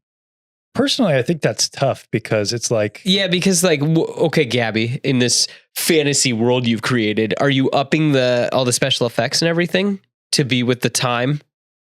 Like, would it be modern? Let's just assume that they're made exact. Well, yeah, I guess that's a good question. Yeah, because that's the whole thing is like, I'm going to look at it now and just be like, this is quaint. What if they were made still in 77? You would just never seen them up until now. Probably like, yeah, because like the whole thing is what gets me is lore. Yeah. Like, dude, I'm pardon my French, I'm a hoe for that stuff. So that is the like that gets me is I like to just be able to just stick my face into like the world. Yeah. And that's what Star Wars is. Yeah. Yeah. So I think if I'm being completely honest with myself, I'm not sure because I get really invested in things, but now I have so many things I am invested in. Yeah. And so if not Star Wars, I would have gotten invested into something else. Yeah. And then it's like, would I have room in my heart for Star Wars? Yeah. If I had already been obsessed, because I mean, I'm sure Lord of the Rings would take a larger place in my psyche. Yeah. And so would, like, I really like Elden Ring, like FromSoft lore, I think is really interesting. And you love Assassin's Creed? Used to, yes. You still do. I like old stuff. Yeah. But yeah, I got really obsessed and into the lore with that. Yeah. So it's tough. I don't know. Yeah. I don't know. I would want to say yes, but like with Dune is a great example. I think Dune is a terrific movie. Yeah. It's brilliant. But I watch that and I kind of get exhausted a little bit. And it's not a fault to the movie. It's a fault of my own because I have so much stuff where I love the lore. It's hard to know everything about it. I feel like I can't get invested in something else, you know? Because I mean, like Skyrim, Elder Scrolls, like that's another one. A bunch of different franchises. No, I'm the same. Like I got really into Game of Thrones, and then like I felt very burned by the end of it. Yeah. Okay. And so like, I have not, even though I'm told every week that House of the Dragon is like must watch television. I'm like, I just don't care.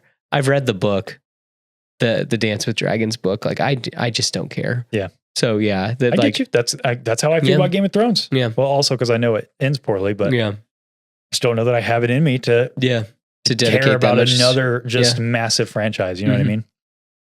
Katie Source Rex, Star Wars or favorite Star Wars practical effect making of story. I mean, the matte paintings are amazing. Oh, dude, yes, they are. Like just like absolutely crazy. I think the Jabba the Hutt being like 12 people is really wild too. There's like 12 people inside him that like his eyes and everything are just like a lot of puppeteering going on. Oh my gosh, that's crazy. I think mine that I like is there's a shot in Empire Strikes Back during the Falcon chase during the asteroid field where there was like 161 exposures of film, which I think is amazing that they were just that well planned.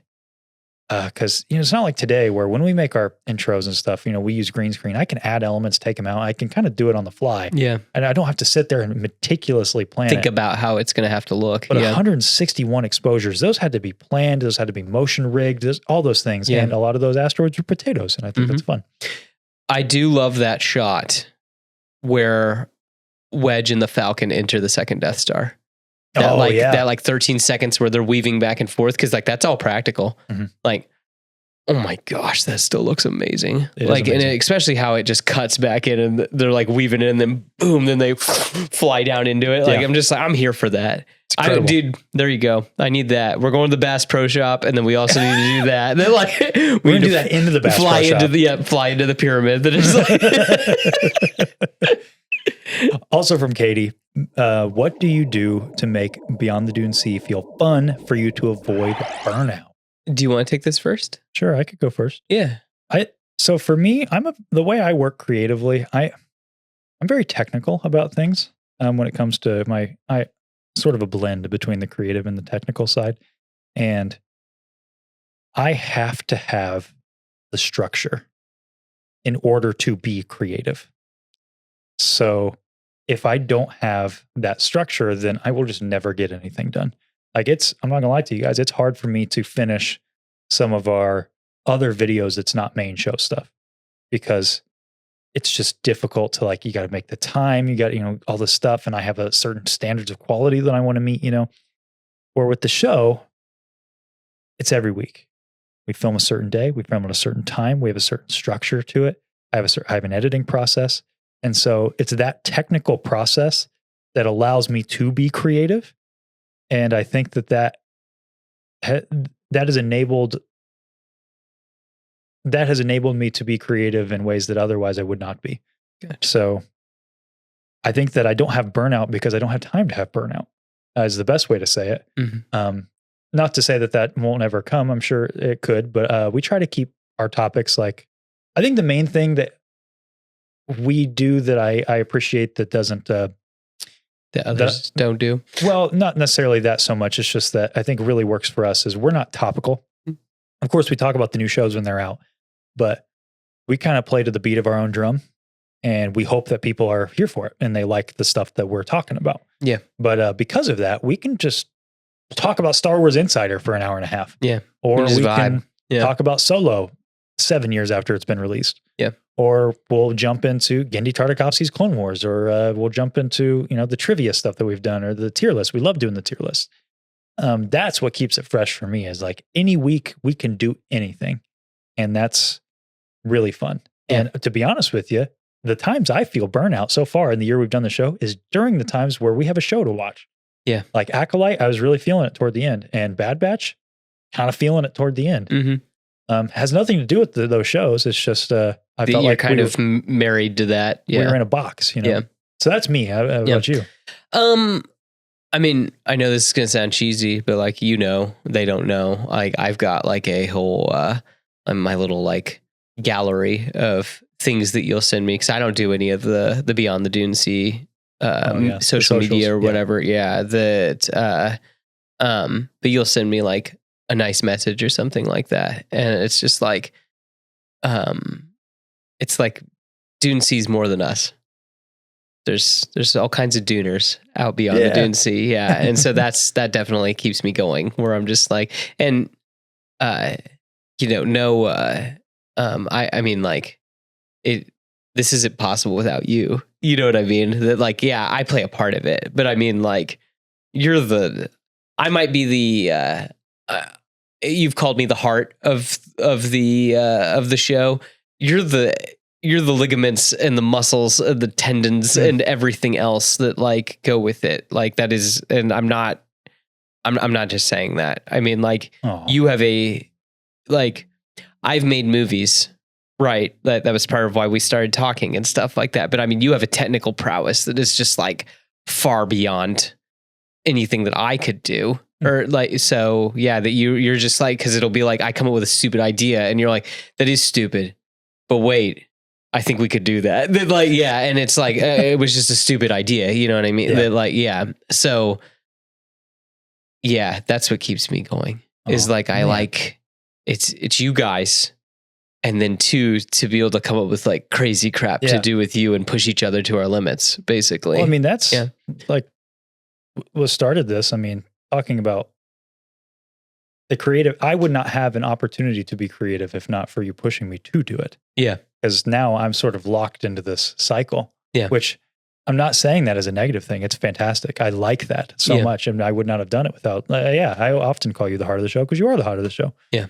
I think I blabber on too much, but I do know how to do this stuff. Yes. And you're very good at it. When my lights aren't turning off. This is true. It's true. They don't know that though. Yeah, I probably cut all that out. Yeah, but I was going to say that like, again, like I think that we complement each other really well. I do. I think so too. Yeah. Yeah. So that's what like, I mean, you're my buddy. I know you hate that term. You're my pal. So that's bud is the term. You hate bud. Okay. Yeah. But you're my pal. And, that's also fun is that I get to come over here and talk to you about stupid stuff. And, it's whatever we want it to be about, basically. Yeah. I mean, at its core, that's really what I look forward to the most is just, hey, we got something dumb we're going to talk about with, this week. Yeah. Or, this will be fun. Just a little peek behind the curtain. We had a completely different idea for this week's episode. And then last night, it was literally a last minute change. Yep. We were talking on the phone. Yeah. Well, you called me. I called because I've been, other peek behind the curtain. I've been editing some stuff. So I was asking about that. Yeah. And your opinions and things. And I was reading this and I was like, dude, listen to this. And we just talked for 45 minutes about it. And then that was Monday, I guess. And I called yesterday. I'm like, hey, conversation we had was really fun. I think that should be the episode this week. Yeah, we should just talk about some of that. Yeah. Mm-hmm. So that's been the most fun. Yeah. So that's how we avoid burnout. We just like to have fun. Yeah. Sir_Django_Fett. Speaking of any interviews, besides the maker, who in the Star Wars Nation is on your bucket list to chat with? Oh, gosh, if we could interview anybody. John Williams. Yeah. It'd be insane. It would be. I don't even know what I'd ask him though. Because I don't know enough about music. I don't know anything about music either, but I would just be like, okay, dude, what's the process? Like when I show you a picture of this guy, then all of a sudden are you just like, boom, boom, boom, boom, boom. You know what I mean? Or like, or like, I show you a picture of this girl and do do do do do do do do. Yeah, or like, I show you two people kissing in Italy, like boom, boom, boom, boom, boom, boom. Like, yeah, I just want to like, oh man. John Williams. He's probably going to hear all that and be like, man, you want to come in on our next recording? I love you guys. I just want to ask John Williams about The Rise of Skywalker, how much he actually recorded. Dude, oh my gosh. Like we've talked about that. They said like 3 hours worth of music. I just want to hear it. Yeah. I don't know what the problem is with them just releasing a CD and just whatever, the unmade tracks. Yeah. Just let it go. I want to hear it. I want to hear all of it. I'm trying to think who I would. I mean, Ralph McQuarrie's not alive anymore, but that would be really crazy. That would be cool. Yes. I think some of the actors would be fun. While I really would love to speak with the actors on a fan level, I think what would be more intriguing for me, like as a creative person, would be someone more behind the camera. I would really enjoy maybe like Tartakovsky would be awesome. We actually reached out to him to see if we could interview him. It was a way long shot. And he didn't respond, but we did reach out. Dave would be interesting to pick his brain. Dave would be really interesting. Yeah, Jon Favreau would be really interesting too to pick his brain as well. Favreau would be really cool. Yeah. I actually, you know what? Favreau might be the top of my list. Yeah. Just because that you could talk about all kinds of stuff, because I mean, like, that dude, like, kicked off Star Wars TV, kicked off the MCU, kicked off the live action Disney movies. Yeah. Like, and the technology, I'm not a big fan of those live action Disney movies, but the technology used on them is really interesting. Mm-hmm. Jon Favreau. I'm gonna lock that in. Jon Favreau. There you go. Okay. Yeah. Tom Chadburn 1501. I've read most of the really popular Star Wars books. I was wondering if you guys had any suggestions for some underrated or not that well known books that hit hard. Thank you. You read Death Troopers? Check that out. I've unfortunately not read too many. The ones I've read are probably ones you've already heard of. Gotcha. So, like I was going to say, stuff. check out Death Troopers. Yeah. The zombie one. Check it out. I've heard that one's good. Yeah, it's fun. And then Red Dawn is the, or no, I'm sorry, not. And Red Harvest is the prequel to it. Yeah. There's that. Instead of Blue Harvest. I'm trying. Oh, yeah. Trying to think of that one. We brought it up many shows ago when you brought up Glove of Darth Vader. That one that I liked. Oh, the scary books? The kids' books? It was a kid's book, but I really enjoyed it. Yeah. Wow, I can't think of it. Yeah. It's going to drive me nuts. I would not read The Glove of Darth Vader. It's not very good. It had something to do with these kids going to a planet with a scientist that worked for Darth Vader. Why can I not think of the title? That's all I have. That's all the information I have to go off of. Whatever. That's all you got. I'm trying to think of anything else that I've read that I mean, that Legacy of the Force, but I assume that like we talked about it for like a second with Mara Jade getting killed in it, but like that story's awesome. It's worth your time. Don't read the Abeloth stuff. Yeah, there you go. Save yourself. Matt66801, what are your guys' favorite movies to watch around Halloween? Ooh, okay. So my wife and I have some movies that we always watch. So we watch Trick or Treat. You ever seen that? It's a horror anthology. You don't really like horror, but like... I might as well just get mine out of the way real quick. Okay, fine. You just say it. I don't like Halloween. That's my hot take. Okay. All right. So I guess I'm talking here. I'm not talking here. Okay. So my wife's favorite is Trick or Treat. I think from 2009. I think that's when that movie came out. Horror anthology. Worth your time. So good. I like Sleepy Hollow. Tim Burton movie with Johnny Depp. I also, we want to this year watch Dracula, a Horror of Dracula from like 1958 with Christopher Lee and, why can't I think of Peter Cushing? He's Van Helsing. So I think that would be really fun because they were like friends in real life and like mortal enemies on the screen. I like Freddy versus Jason a lot. That's a guilty pleasure. We usually watch that around Christmas, or not Christmas time, Halloween. Then Hocus Pocus. I'm not a huge fan of that, or The Nightmare Before Christmas. I think I saw something funny that Nightmare Before Christmas is the live, laugh, love of Halloween. So that's like the only one you've listed so far that I like. Yeah. I gotcha. You like The Nightmare Before Christmas? I do. I'm a huge fan. Yeah. It's fine. It's unnerving. I think that is part of it. Yeah, that style is unnerving. Yes, super unnerving. But yeah, there's a couple of them that we enjoy. I also... Dracula Untold with Luke Evans. That's a guilty pleasure. I don't consider The Mummy 1999 to really be it's more of a action adventure movie. Yeah. My hot take, much to my wife's chagrin and all of my friends, I don't like Halloween. I don't know why. I don't like horror movies, first of all. Yeah. Like I don't really like getting scared either. I will admit it's not that. the getting scared. This isn't like a flex. I don't get scared during movies. Very rarely anyway. Yeah. I don't get jump scared. I just don't see the value. This is going to be a bold claim, and I know it's a hot take, and I know it's unpopular. I don't see a lot of artistic value in horror movies. I gotcha. There are some. Mm-hmm. I know people are going to hear that and be like, "What do you mean?" I think like John Carpenter's got some. Yeah. I mean more when it comes to like slashers. Yeah, and like you're one of them. There's just a lot of horror movies are made on shoestring budgets intentionally. Yeah. They make like 12 of them a year. Like one filmmaker will make like 12 of them a year for the express purpose that one of them might make enough money to pay off for everything the next year. Yeah. That's how Paranormal Activity came to be. Yeah. And I just... that was like my wife and I's like second date. My wife and I went and watched, I think, what was it? It was the third one that we went and saw. I don't know which one. I almost broke her hand because I was holding her hand so hard. She was, she like looked over at me. She goes, "Are you okay?" And I was just like, "You don't understand. I don't want to be in here right now. Like I was that scared. Like I'm the exact opposite. I get too into things. Really? Oh yeah. I get sucked in. I think it is bad. Where it comes from me is from like, probably from my religious background. I just think like a lot of the demonic stuff. Oh yeah. I don't like that. Yeah. I don't like movies that involve that because I think there are things that you just should not, even if it's fake, watch. No, I agree. Like it should not enter your. I think that your like that's is it Kierkegaard? No, it's who said that? I'm trying to think. Nietzsche said like, beware staring into the darkness because the darkness stares back at you. I think there is something to that. Like with slashers and stuff, especially like seeing people getting ripped apart. I hate that. Yeah. So again, there are exceptions to every rule. There are a couple horror movies that I've seen that I think are extremely well done films. Yeah. But the vast majority I've ever seen, I just walk away from it feeling disgusted, and I just never want to see another movie like that again. Watch Red Eye with Cillian Murphy. I have seen that. Yeah. That's more of a thriller. I know, but still, I like that one. That's not bad. Yeah. So there you go. There's my very, very like red hot take, especially in Halloween season. I know that's not going to be popular, but do you have a favorite slasher? No. Oh, you won't even like nothing? I don't like any of those. Okay, gotcha. Have you seen Scream? Yeah. The very first one? Yeah. Okay. Don't like it. Okay. All right. Just not a... Okay. It's cool. Yeah. It's cool.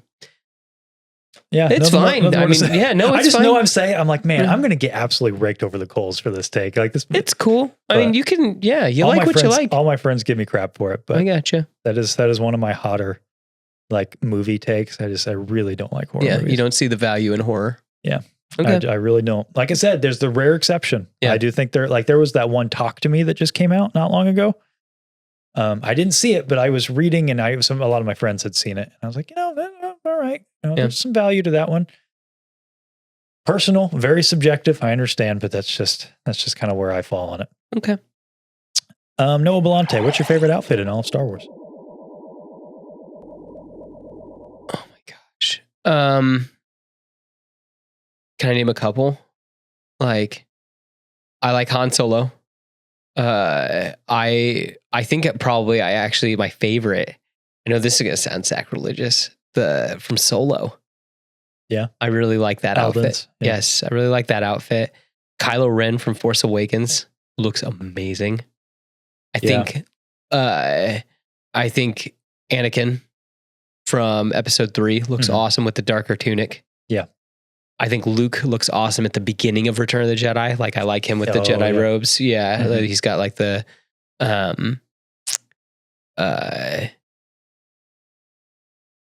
I'm trying to think of anything else. Cobb Vanth, I think looks awesome. Just as kind of like, I don't like Frankenstein together, Boba Fett. Like I just like, and I mean, Boba Fett and Jango Fett are like the coolest armored characters ever. I mean, let's be honest. Maybe Sauron would be the only one that I could put like on that level that like, how about you?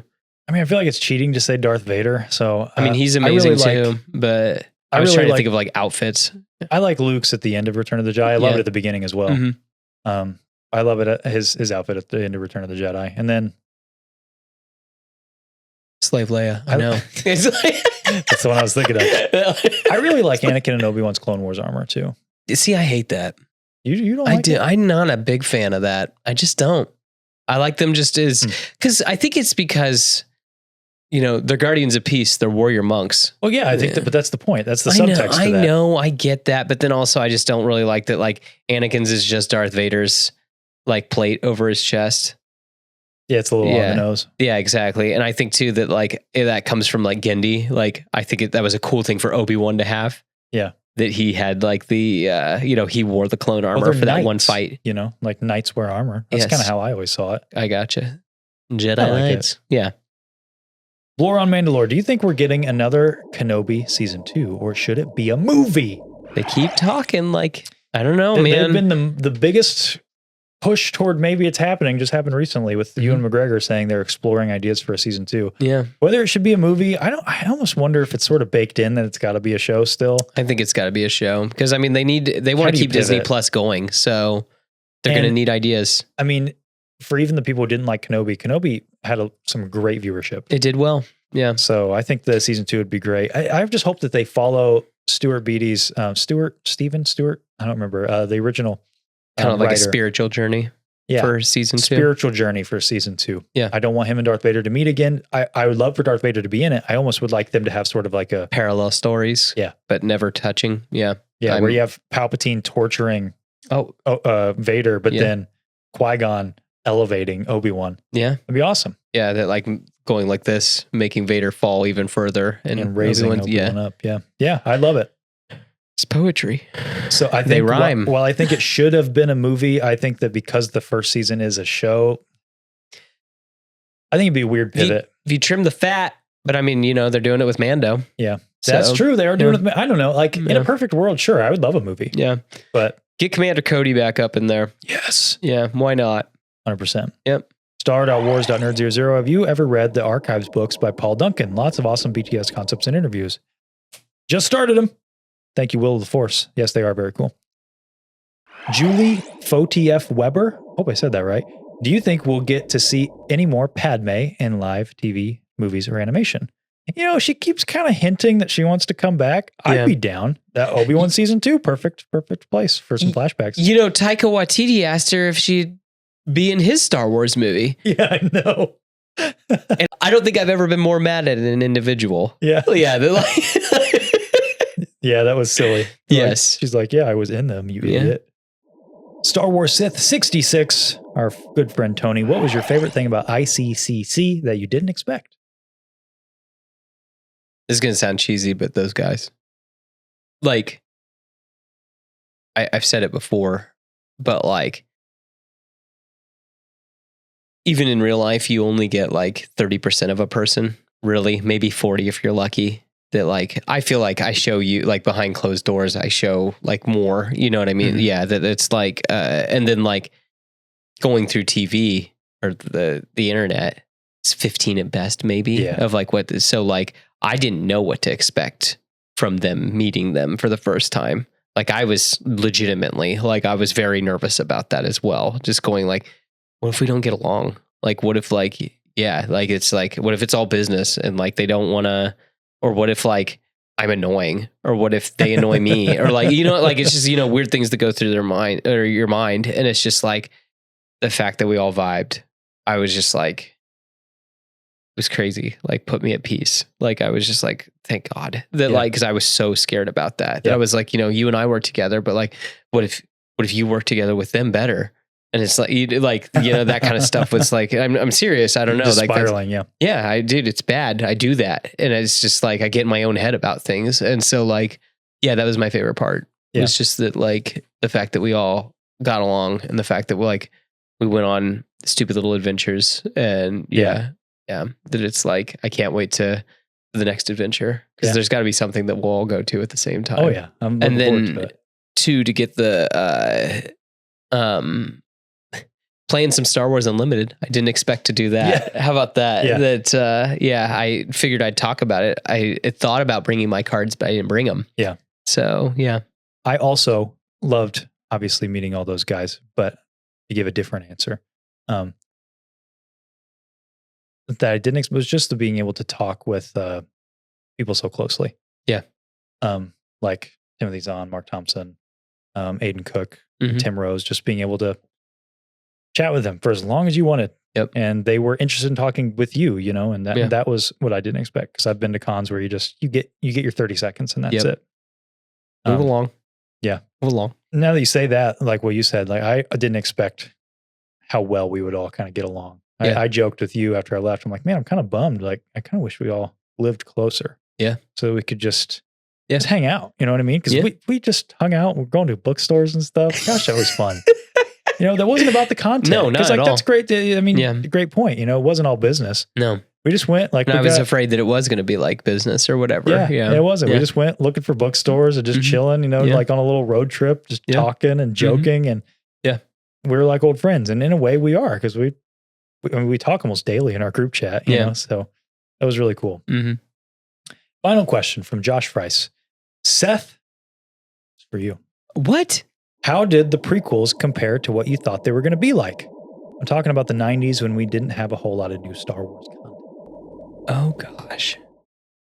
So I was in 5th grade when Phantom Menace dropped. So So I think that like I didn't look at things so critically, but as I do now, and I don't know if I look at things critically, I think I just like look at things like through a filmmaker's eye, I guess, now that I can like, I have some skill with a camera and whatnot. So with Phantom Menace, I could tell like,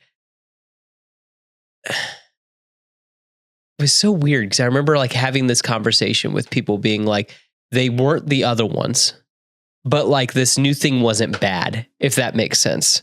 It's just different. Yeah. And so it just felt really, really different.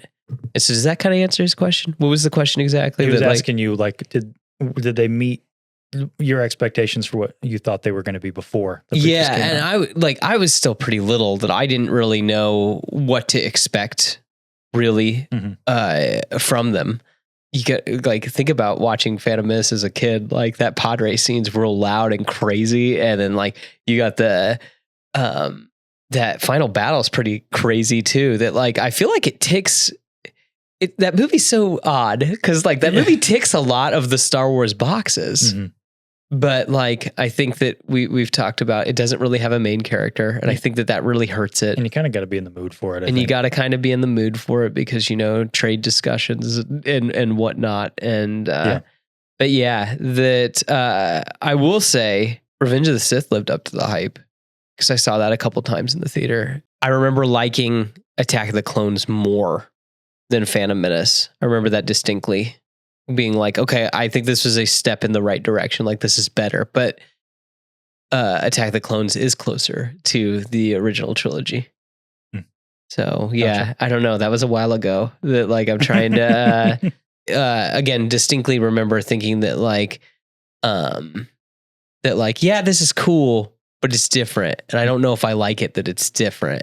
Like I don't know if you've hit the levels of cool of what came before it. If that makes any kind of sense. Gotcha. Yeah.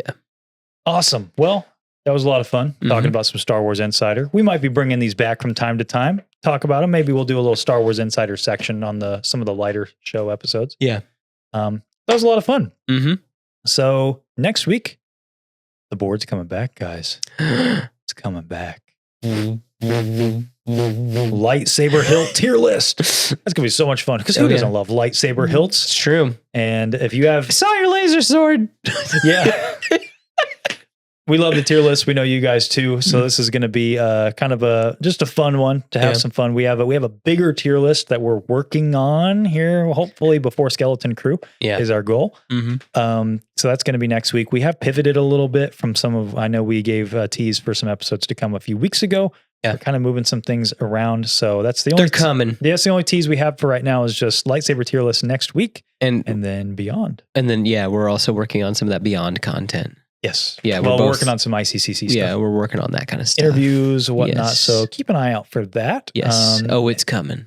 It's going to be a lot of fun. Oh, and here's where the fun begins. Other big thing tomorrow. So this episode airs on Friday. So Saturday at 6 p.m. EST, we're going to be doing something new, something a little different. We're going to try something. Hope your pizza rolls are ready. Retro game streams. Yeah. I think I've got everything working for this. I have a few more things to test because I'm not going to be like pulling the games from Steam or anything. I'm actually we're busting out the PS2. We're just going to play. Gosh, I wish I had it sitting here. I, for some reason, didn't bring it. I just got Jedi Power Battles for the PlayStation 1. So that game just got announced. That's getting kind of a refresh. It's coming out for modern consoles here in a couple months. So I've never played it before. Have you ever played it? No. So this is going to be completely new. This came from a suggestion, by the way, a viewer suggestion from I think it was from Groj511. He's been in the fan questions, several times, and it pops up. Thank you very much for that suggestion. I think it's a great idea. We've been wanting to do gaming content for a little bit. Yeah. And now that we've sort of been updating the studio and whatnot, I think we can do it now. And so we're going to give it a try tomorrow. We're going to see how it goes. I'm pretty nervous, but I'm excited because if we can get to work, it's something I'd like to do a little more frequently. Gotcha. I'll bring the pizza rolls. Sounds good. So you can you can relive your childhood. Yeah, we get to. That was with Battlefront. Yeah, I know, but I mean, like, how is Star Wars on a PlayStation 2? That's true. Yeah, it is for PS1, by the way, just so everybody knows. But we'll air fry them. Okay, sounds good. So, lightsaber tier list next week. Tomorrow, 6 p.m. EST. So Saturday, 6 p.m. EST. Jedi Power Battles retro stream. Thank you guys so much for watching. As always, thank you guys in the live chat for being here. We always appreciate you.